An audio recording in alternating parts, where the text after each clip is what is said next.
Hello and welcome to part 1 of my AML tutorial. Today we're actually not going to be starting the level because I also want to show you how you will start your runs. It's not too difficult to figure this out, but it's also just good to know. So you're going to go to New Game, select the file, we're going to delete this one. Name it whatever you want. You can name it nothing. You're going to want to make sure that you select easy mode, because that way, if you watch the first part of my tutorial, you'll know you won't have to deal with the inverse controls when you're on top of the ball, and you'll be able to L mash and L cancel really easily. So this is also where you will start your timer. When you press A on easy, you'll also want to start the timer button. So press A, hold A, and you'll skip the first cutscene, which tells you about the story of the game. It's very intriguing. We don't need to know about it because we want to go fast. So when you start here, you're going to want to spam the A button because you have to talk to Mr. Tip, and we don't want to talk to Mr. Tip. Press C at the end of it, and you can kind of manipulate your camera turn. It doesn't always work, but it just really depends on when you press it. If not, you're going to just want to walk over to the ball. Once you grab the ball, L cancel over to the fountain.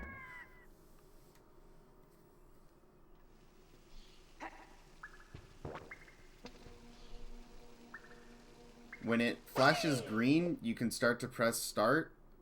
You can walk out of the fountain area, but that takes a lot longer than just returning to castle. And when you press start, if you're holding down beforehand, it will automatically input one movement down. As you can see here, I'm flashing on checkpoint, and that was after I pressed start. So that way, you just click down once, tap A twice, you'll leave the castle. So once you've deposited the ball, Atlantis will be open. You'll want to diagonally walk there, as it's the fastest way possible.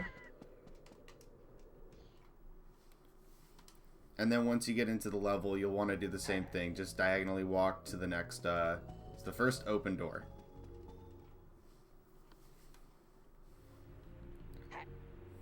Once you're in the level, we'll do some more walking to get the ball. Once we grab the ball, there's a few different tricks that people can do, but honestly, the one that I think is the easiest and pretty consistent is just hold forward and mash the L button as much as you can. Doing this will pretty much guarantee that you get over to the other side, so just hold the L button. Well, if you hit the fish, you'll bounce off and it won't work. As you can see here, I just kind of coast all the way over and get past all of this nonsense right here. As long as you don't hit the fish, you'll be fine. From here, you're going to want to ride up this kind of wall, and you'll want to be L mashing that way that you have enough speed. Let me go back. And you'll want to just move your way over to this platform. If you keep on getting stuck on this area over here, which happens to me a lot of people will get stuck right here. Just jump over. I'll cancel all the way over. It's very simple. Just try to find the easiest way for you to get all the way to the end here. Once you get here, you want to bounce the ball, slap it over, and I'm going to go over one very important technique. So all the switches in this game, except for a select few, actually give you cutscenes, but we can skip the cutscenes by pressing C up right about as we press the switch down. So by doing that, we don't have to watch the cutscene of us opening the doors, which is a lot faster, and then we can grab the ball and finish the level. Whenever you hit the level end zone, you want to press A.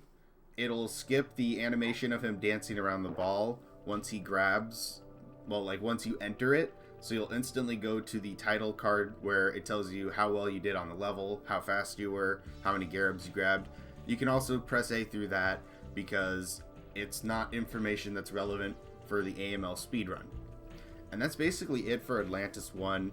Very short level, just figure out the best way to get over there that works for you. And try to hit that cutscene script.